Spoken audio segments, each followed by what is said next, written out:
Bonjour à tous, j'espère que vous allez bien. Aujourd'hui, on se retrouve pour une vidéo un peu énigmatique, la méthode D2PH. Alors, je vous explique la méthode et une fois n'est pas coutume, on va commencer d'abord par regarder le résultat. Allez, on y va. Voilà le résultat. Donc, la voiture, vous voyez, elle a été dépersonnalisée puisque c'est la dernière fois que vous la voyez sur la chaîne, puisque demain, elle retrouve son nouveau propriétaire. Voilà, alors,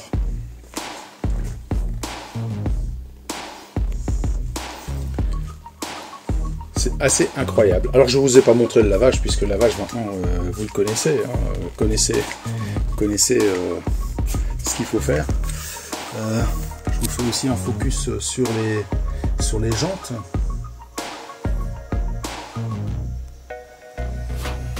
Vous voyez, hein, c'est quand même assez impressionnant.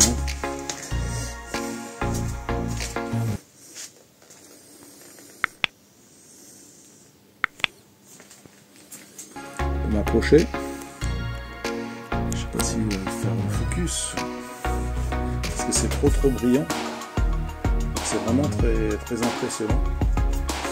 Donc voilà la jante arrière gauche.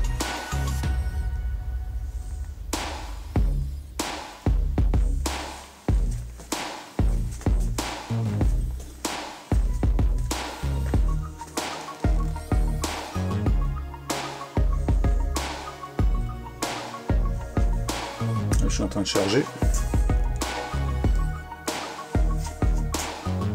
Le capot.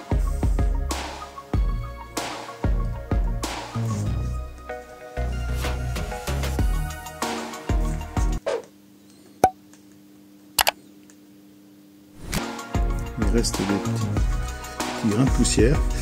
Comme bon tout détailleur, on a toujours le chiffon dans la poche.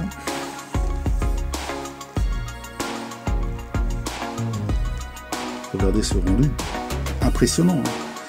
On dirait que la céramique vient d'être faite. Hein.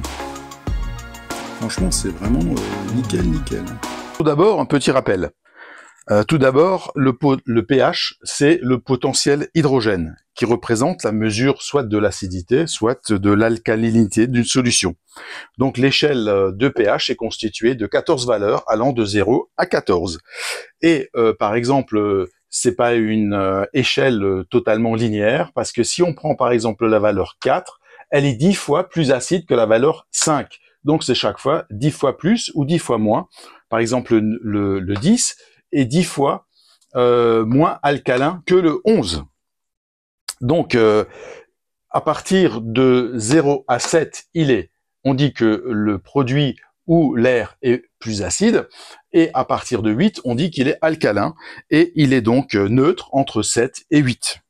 Maintenant qu'on a expliqué le pH, que je viens de vous montrer, on va parler de cette méthode des deux pH. Alors, ça consiste en quoi? Alors, le pré-lavage et le lavage sont quand même aujourd'hui deux étapes que utilisent beaucoup de produits Detailing et aussi beaucoup de personnes qui sont vraiment passionnées par l'esthétique auto, et c'est pour la raison pour laquelle on se retrouve ici dans cette vidéo. Alors la méthode consiste à réaliser un prélavage hard, c'est-à-dire fortement alcalin, donc à partir de la valeur 9 jusqu'à 14, et suivi par un lavage shampoing acide. Donc c'est les deux pH, d'abord alcalin et ensuite acide. Et je vous expliquerai pourquoi il faut plutôt, à mon avis, aller plutôt d'abord alcalin et ensuite acide. Alors, le prélavage hard, il est généralement effectué avec le canon à mousse. Alors ici, moi j'ai un canon à mousse Alchimie, le Venturi Pro, qui, moi, me donne entière satisfaction. Et donc le prélavage mousse prélavage sans contact, permet d'encapsuler par la mousse les saletés qui se retrouvent sur votre véhicule et pour les faire glisser au sol. Donc j'aurais très bien pu vous montrer ça. Je vais essayer de vous mettre des images du prélavage sur ma Volvo.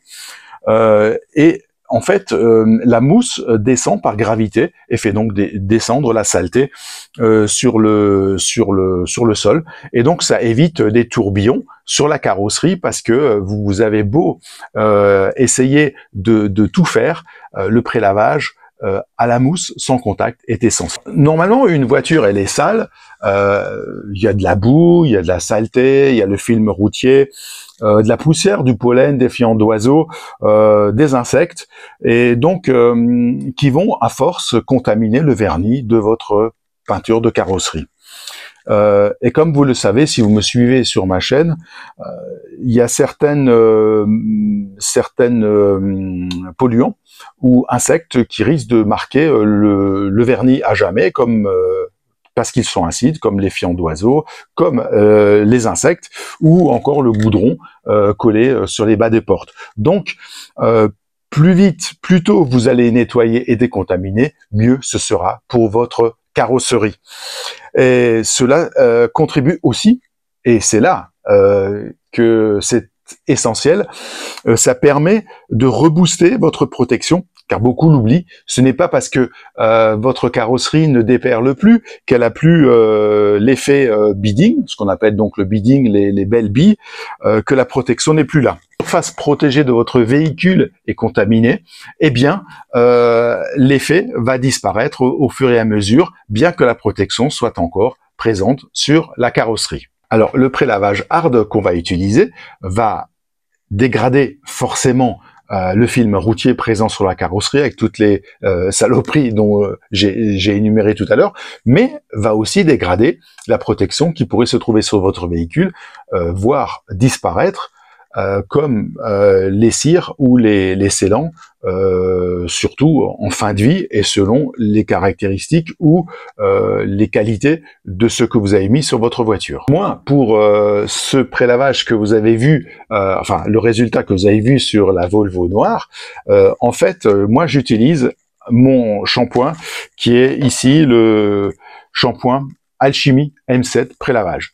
Alors vous voyez, c'est un prélavage hard et il est tellement hard que vous voyez que même le bouchon de sécurité a cassé parce qu'il restait quelques gouttes et ça réussit à faire fondre le plastique. Hard, ça veut dire que c'est un lavage qui est vraiment très efficace. Ce shampoing, il est hautement efficace pour l'entretien et pour la lutte contre la saleté, mais aussi il intègre un agent démoustiquant. Donc vous n'avez pas besoin de rajouter du démoustiquant avant ou après le prélavage, puisqu'il permet de supprimer totalement les résidus d'insectes, les fientes et autres contaminants, et surtout sans frotter. Sur le gâteau, ce prélavage peut également, ouais, je perds le bouchon, peut également être utilisé pour le lavage avec la technique des 2 seaux. Donc vous avez la possibilité, si vous n'avez pas de canon en mousse, vous pouvez l'utiliser avec un gant de lavage, pré-lavage ou en lavage, selon ce que vous voulez faire. Et donc moi je vous préconise quand même, quand la voiture est très sale, d'utiliser la technique des 2 seaux pour le lavage. Et on va y venir tout à l'heure. Alors, vous pouvez également, alors si vous n'êtes pas Alchimie, il y a Caréclat qui sort aussi un super Power Foam shampoing intensif qui marche très très bien. Et puis vous avez ici le Corkemi que moi j'ai en bidon de 5 litres, le Super Foam qui lui a un pH de 12 et donc il est aussi très très efficace pour le prélavage au canon à mousse. Une fois le prélavage mousse réalisé, eh bien, vous effectuez avec votre nettoyeur haute pression ou votre tuyau d'arrosage, ça marche aussi, un rinçage vraiment très très efficace. Alors il faut insister pour que l'ensemble de la mousse qui se trouve sur la carrosserie, dans les interstices et autres, soit totalement rincé, et on le voit très bien sur la carrosserie. D'ailleurs, vous allez voir que si vous avez une protection sur la carrosserie, l'effet déperlant va commencer à revenir sur la carrosserie sans aucun problème. Ensuite, nous allons passer au lavage acide. Alors pour le lavage acide, je vais vous expliquer pourquoi acide après alcalin, mais c'est la technique, alors on va passer, puisque la plus grande saleté, vous avez enlevé, si le prélavage est effectué correctement et avec des produits corrects comme ceux qu'on vient de voir, que je viens d'énumérer tout à l'heure, eh bien, le lavage le lavage manuel avec le gant de lavage sera beaucoup plus sécuritaire et donc vous risquez moins de marquer la carrosserie. Alors le lavage acide a cet avantage, c'est qu'il va continuer à traiter la carrosserie par de décontaminer la carrosserie, mais avec l'acidité du shampoing. Alors l'acidité du shampoing va permettre d'enlever les gouttes d'eau. À force, vous allez avoir un voile terne sur la carrosserie parce que si vous lavez régulièrement avec une eau acide, c'est pour ça que les stations de lavage, on a toujours l'impression que c'est meilleur parce que ils utilisent de l'eau déminéralisée pour la carrosserie. Et puis et aussi va continuer la décontamination avec l'acidité, ce que l'alcalinité n'a pas réussi à faire. Les points du lavage calcaire, c'est que il va aussi supprimer l'oxydation, parce que souvent, sur certains points de carrosserie, ou si vous revenez des bords de mer, la peinture peut commencer à montrer des signes d'oxydation, ou certains chromes, ou certaines jantes alliage. D'ailleurs, sur certaines anciennes jantes alliage Renault ou Peugeot, on voyait de l'oxydation sur les jantes alliage, qui devenait grisâtre à certains endroits. C'est une décontamination sur base acide qui complétera donc celle qu'on vient de réaliser au prélavage alcalin. Alors moi, j'ai une préférence pour le Carpro d'Escale, qui est vraiment pour moi quelque chose, un shampoing qui est vraiment très très bon, puisque ensuite on le verra tout à l'heure, une fois ce shampoing, cette technique, cette méthode des 2 pH est réalisée, les lavages suivants vont être réalisés avec des shampoings et des produits au pH neutre. Vous avez également ici le shampoing avant j'ai dit 5 litres, non c'est 10 litres je crois, enfin ça doit être 10 litres, le GW, le Glance Shampoo, c'est un pH de 4,5. Donc ici on l'avait mesuré, ici du 4,5, donc c'est également très acide et ça fonctionne très très bien. Avec l'avantage, c'est que celui-ci vous donnera également, si vous n'avez pas le temps après de mettre un scellant, il contient directement le scellant, c'est pour ça qu'on l'appelle le Glance, brillance en allemand, qui permet donc d'avoir une brillance de la carrosserie pour un fini qu'on pourrait croire traité avec un scellant ou une cire à vaporiser. Alors souvent, et lorsque le prélavage alcalin n'a pas réussi et vous n'avez pas l'effet déperlant, vous verrez que après le shampoing acide, l'effet déperlant peut revenir parce que les cernes d'eau, lorsque une goutte d'eau sèche, on dit que c'est une cerne d'eau parce que on garde un petit rond des minéraux présents dans l'eau qui sèchent et qui donnent donc ces petits ronds qui peuvent donc ralentir les gouttes d'eau à pouvoir donc s'évacuer par gravité du capot, des portes, etc.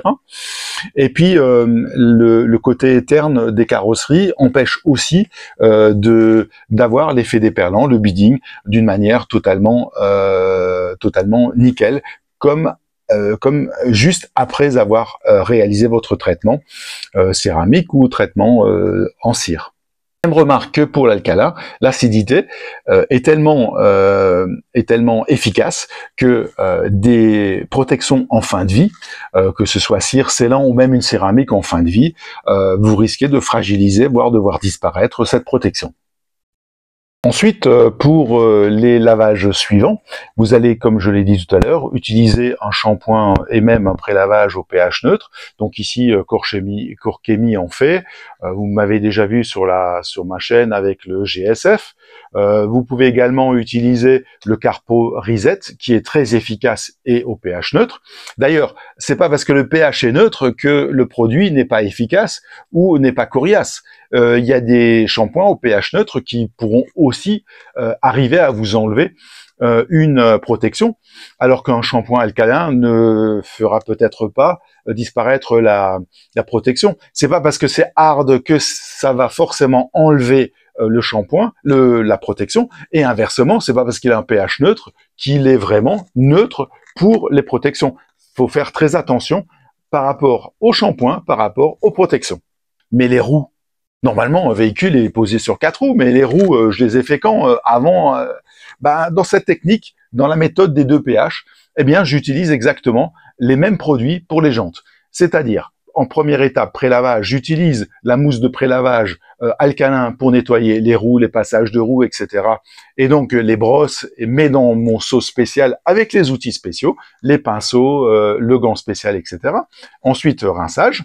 Ensuite, je m'occupe de la carrosserie. Et lorsque je passe à l'étape de lavage acide, eh bien, je commence aussi par les roues. Et donc, les roues, d'abord, avec le seau spécial, pas avec le seau qu'on utilisera pour la voiture, avec le seau spécial pour les jantes, eh bien, j'utiliserai le même shampoing avec le gant spécial et des outils spéciaux que j'ai utilisés pour le pré-lavage, mais avec rincé, etc., ou avec une autre éponge et un autre seau. Voilà. Donc, les roues seront traitées, mais chaque fois en avance de phase. Donc, pré-lavage des roues, pré-lavage de la carrosserie, lavage des roues, lavage de la carrosserie. Voilà. Nous avons terminé avec cette méthode. Vous avez vu des illustrations au fur et à mesure où on a avancé, parce que bon, vous commencez à connaître le prélavage, les mousses, le pinceau, etc.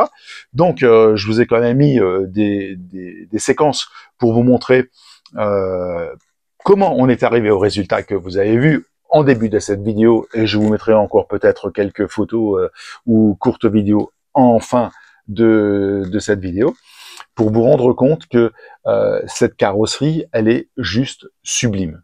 Sublime parce que les 2 pH ont réussi à retrouver la protection qui a été mise auparavant et qui retrouve son efficacité comme après la première pose de cette céramique. À quelle fréquence utiliser cette méthode des 2 pH? Alors, pour moi, tout dépend. Tout dépend de l'utilisation de votre véhicule. Si votre véhicule, vous faites beaucoup de routes, si vous faites 80 000 km par an, c'est pas pareil que si vous en faites 10 000. Bien. Ensuite, il y a les effets climatiques. Donc, moi, je fais sur mon véhicule 2 lavages aux 2 pH par an. Pourquoi? Alors, en sortie d'hiver, alors ici, en Alsace, nous avons quand même, nous faisons appel à des routes, il y a des routes enneigées, pas tellement cette année, mais il y a quand même eu du salage pour les risques de verglas. Donc, le sel est très nocif pour les carrosseries. Donc, à la sortie d'hiver, au mois de mars, vous faites un nettoyage de printemps. Nettoyage de printemps que je fais en même temps que je change les jantes hiver, que je mets les jantes été, 1er avril. Eh bien, je vais faire ce pré-lavage et ce lavage, donc aux 2 pH, à la sortie de l'hiver. Et ensuite, je vous préconise de le faire peut-être en septembre, le 2e. Pourquoi? Parce que quand vous rentrez de vacances et que la voiture a séjourné en bord de mer, il y a la sève, les fientes d'oiseaux, les moustiques avec les trajets sur autoroute. Donc, ce sont des éléments qui vont vraiment nuire à la carrosserie, qui risquent de marquer. D'ailleurs, n'attendez pas de faire ce lavage aux 2 pH pour enlever les fientes d'oiseaux, les moustiques, les goudrons et autres sèves sur votre voiture. Enlevez-les directement avec les produits adéquats. Ne frottez pas à sec. D'abord, il faut, selon le cas, humidifier, faire un autre lavage. Alors, ce que je n'ai pas dit aussi, c'est que après un lavage acide, certains recommandent de passer un shampoing neutre tout de suite après ce lavage, ou un shampoing avec une cire, etc. Alors, si vous êtes très méticuleux, si vous rincez abondamment, si vous essuyez la voiture, il n'y a pas de risque, et d'autant plus que si vous avez l'intention de laver votre véhicule régulièrement. Si, par contre, vous n'avez pas l'intention de laver votre voiture dans les prochains jours, prochaines semaines, voire prochains mois, comme certains, alors il est peut-être préférable d'éviter un stress supplémentaire à la carrosserie et de passer un petit lavage vraiment très, très simple, au-dessus, rapide, pour éliminer toute l'acidité qui pourrait encore se retrouver sur la carrosserie et ensuite refaire un rinçage et puis essuyer. Moi, si vous avez déjà essayé de faire ce lavage au 2 pH, dites-moi si c'est quelque chose qui vous parle, si c'est quelque chose qui vous tente, si c'est quelque chose que vous avez déjà réalisé, avec quel produit, ça m'intéresserait de connaître votre expérience sur ce sujet, car pour moi, c'est une méthode que j'applique et que j'applique pas que sur mes voitures, sur les voitures que mes amis me ramènent, parce que ça donne d'excellents résultats pour un minimum d'effort. Après un lavage au 2 pH, si votre voiture n'est pas traitée ou si la protection a sauté après ce lavage, lavage très intensif, eh bien, je vous recommande toujours de mettre une protection. Un minimum de protection, toujours.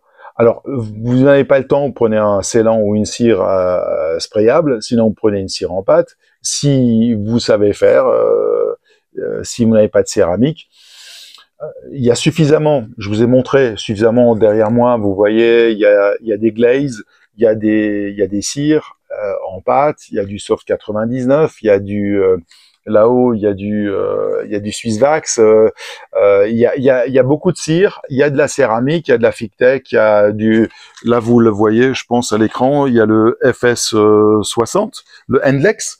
Donc il y a un certain nombre de céramiques qui sont là, qui attendent des véhicules pour être posés. Donc céramique, il faut un peu de bouteille, il faut un peu de méthode. Il faut pas se lancer si on ne sait pas, comme d'ailleurs pour beaucoup d'autres domaines. Dans beaucoup d'autres domaines, moi je vous conseille de mettre un minimum un scellant sprayable, une cire sprayable ou une cire en pâte. Vous ne risquez pas de faire des dégâts. Et puis si ça ne vous convient pas, eh bien c'est très vite enlevé. Une céramique, vous aurez beaucoup plus de mal à l'enlever si c'est mal posé. Alors je vous dis, portez-vous bien et je vous donne rendez-vous à la semaine prochaine. Salut les amis!